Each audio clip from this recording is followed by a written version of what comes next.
Is it strange to wake up one day and all of a sudden see like actual threats to the existence of humanity right there? Nuclear war, bio warfare, possibly AI. Yeah.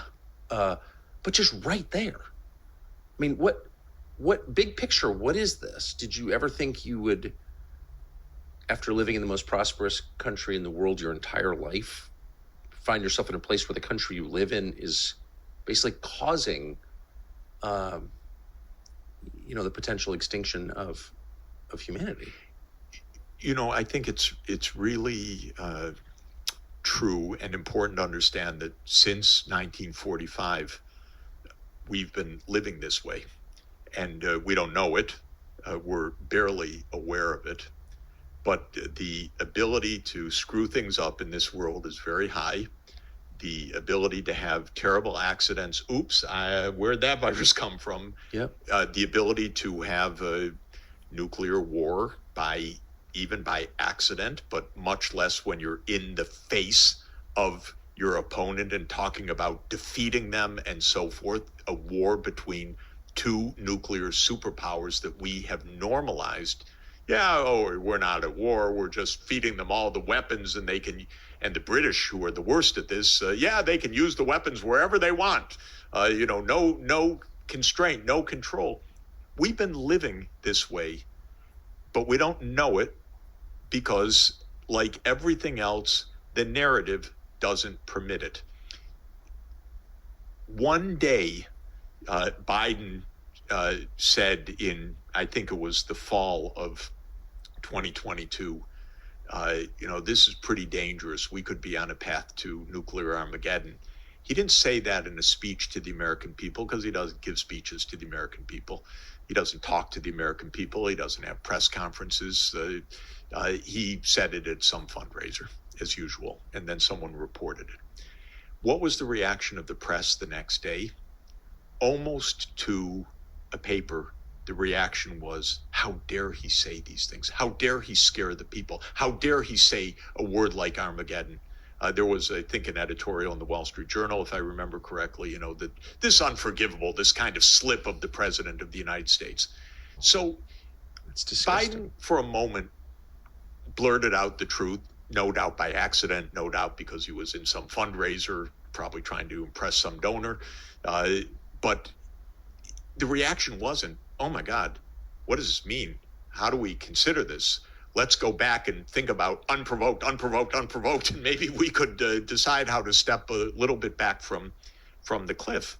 And no, absolutely the opposite, completely the opposite. And I've seen, not only you could have a pandemic that kills an estimated 20 million people and not really care to find out where it came from. You can be on the brink of nuclear war. We can have Ukraine shelling the Zaporizhia nuclear power plant. Do you know our newspapers won't say that it's Ukraine shelling the power plant? All they will say, and Ukraine is shelling the nuclear power plant, I can reveal, as if it's a surprise, because the Russians are inside the power plant and the Ukrainians are trying to take back the power plant. And so these shells come to the nuclear power plant. And then our lovely newspapers say, each side accuses the other of shelling the nuclear power plant. And I happen to know, for the reasons that I know some of these things, that of course, it's Ukraine shelling a plant that the Russians are inside of, not Russians shelling the plant but you can't get officialdom to say this. You can't get the newspapers to say this. That's pretty serious to be shelling a nuclear power plant. Are you out of your... I put that on the list that we've been adding to. Yeah. Are you out of your mind? Right. Don't do that. But they're doing it. In the country in the world that's actually had a profound nuclear accident already. Exactly. You might mention that maybe they would know something about it, that there would be some reticence about so that leads to my last sincere question, which you may or may not answer, but you're telling the truth about things that are they're big things, the biggest things. And in a world where you're just absolutely, as you've noted repeatedly and correctly, you're just not allowed to do that. And you're telling the truth about people who don't care about the deaths of millions, who have caused the deaths of millions. So are you worried because you do have credibility, you're not a crank, and your job and your career give you prima facie credibility?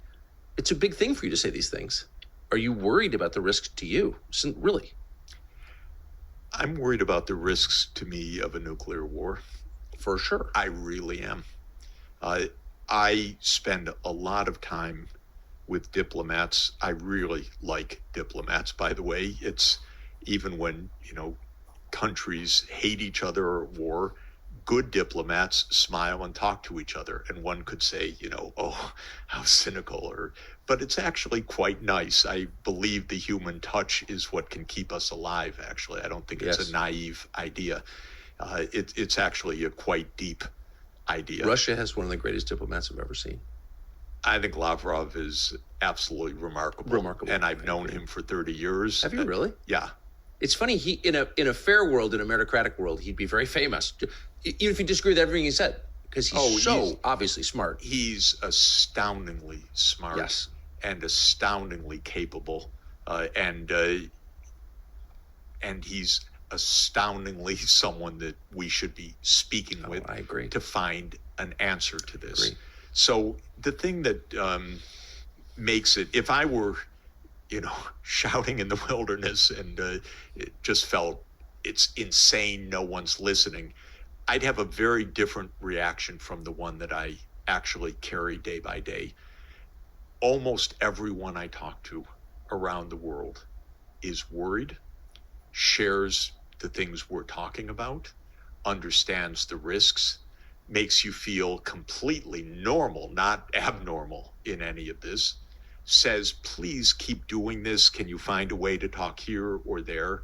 I've spoken twice in the UN Security Council, or testified twice in the UN Security Council in the last 2 years.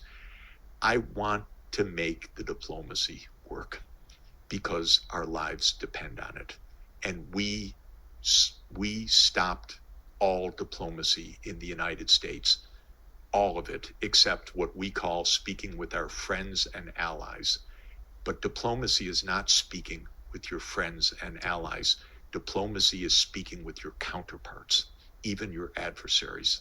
That's what diplomacy is, and we got to get it back. Do you think the average American, I said that was my last question, but I do have one more. Do you think the average American, even sort of informed people, has any sense at all of how close we are to annihilation? I think people are worried, and people are not happy campers, and people do not agree with the foreign policy of this administration. But people are also very confused because we don't hear anything clear, except when you interview President Putin and we get to hear what he says. And think of, that was a monumental occasion, Tucker, and an extraordinarily important one, but how rare it is. And that's what made it also so extraordinary, because you're not supposed to do that. We're not supposed to listen to that. So I think Americans are, they know that something's wrong. They don't know exactly. How could they know what exactly is wrong? The level of trust in government is extraordinarily low.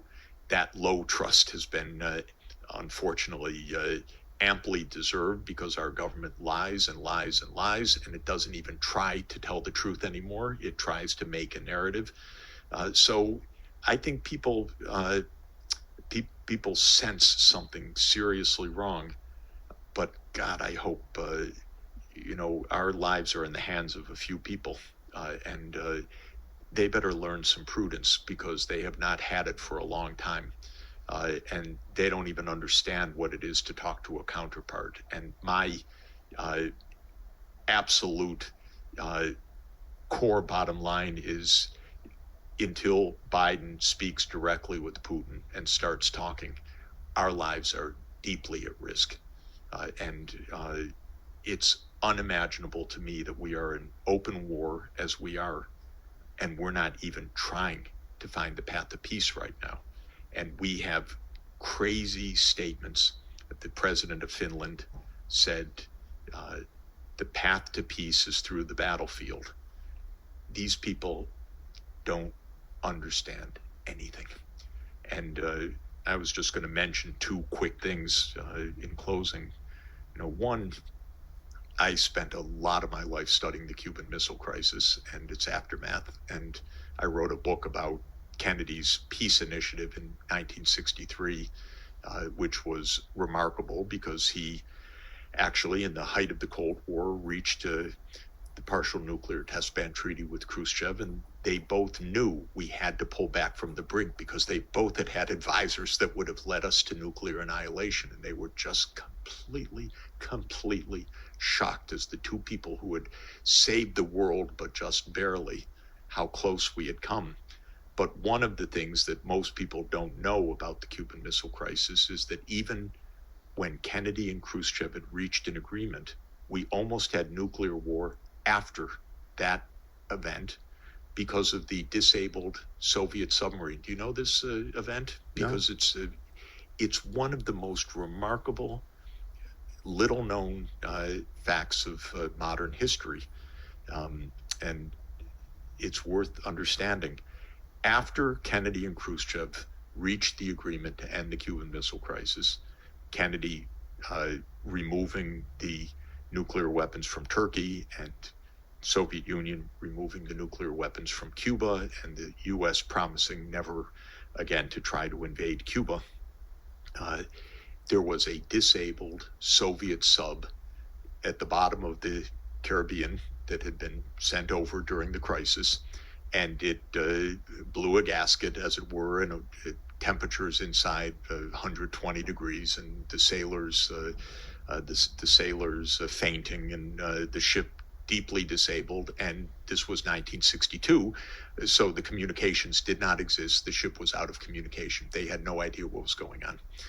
So they decided to surface, and as they surfaced, American Navy pilots were dropping charges on the sub. And it's not absolutely sure, but one story is that that the Navy pilot, one Navy pilot for fun, was dropping live grenades on the sub as it was surfacing rather than depth charges. And the pilot thought that they were under attack and that there was a war above the surface. Now, this was the lead sub of a squadron of 7 in the Caribbean, and it was the one sub in that squadron that had nuclear-tipped torpedoes, excuse me. And under U.S. doctrine, any attack by a nuclear weapon was to be met by the full force of the U.S. nuclear arsenal with an attack across the Soviet Union, China, and all of the Eastern European countries. Estimate 700 million dead. And that was to happen with any nuclear attack. And Curtis LeMay was the head of the U.S. Air Force at the time, and he couldn't wait. I think it's fair to say. Yes, it's fair to say. So what happened was this skipper, the commander of the vessel, ordered the nuclear torpedo into the torpedo bay to be fired because he thought the ship was under attack. And by miracle, a guy named Arkhipov, who was the person who saved the world, whose name nobody knows, and I'm pretty sure I have the name right, was a party official that had a higher rank than the ship's captain, and said, I don't think that's a good idea. I think we should surface. And he countermanded the order at the last moment, and the ship surfaced, and they found out there was no war and no crisis, and that was the end of it. And we came within a moment of a full nuclear annihilation. Now, that's a true story. If people want to read about it in detail, the most remarkable book about this is a book by the late historian Martin Sherwin called Gambling with Armageddon, which is an absolutely phenomenal work. And Martin Sherwin, some people may recall, is the historian who's the co-author of Oppenheimer, which became the screenplay. He's a wonderful historian who died a few years ago. And he tells this story in unbelievable, riveting detail. Now, I take this not only as a literal event, but as a metaphor for our reality, which is something can always go wrong. Stay away from the cliff. Exactly. Stay away from the cliff. This is how close we are. Talk to President Putin. Negotiate with China. Make a two-state solution to stop the war in the Middle East. Stop carrying on like you run the world, because you don't. Thank you for this, and I hope that you are heard everywhere. Well, thank you. Thanks for all your great leadership in this, Tucker, because you're playing a huge, huge role. Just bumbling along, but that's the greatest kind I've ever heard. So thank you.